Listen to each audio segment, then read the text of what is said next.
Shedon kuasa hukum Baradae, Deoli Payumara menceritakan detik-detik Brigadir Yosua alias Brigadir J dieksekusi.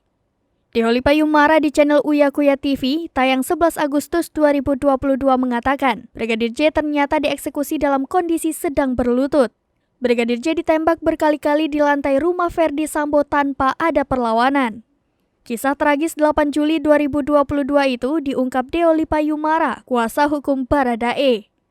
Saat Baradae datang ke sana, sudah ada kejadian sebelumnya. Baradae menemukan Brigadir Yosua Huta Barat yang dia panggil Bang Yos sudah dalam posisi berlutut.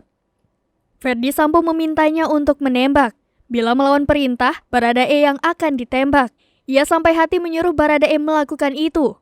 Di dalam ruangan itu, ucapnya ada beberapa orang pada saat kejadian.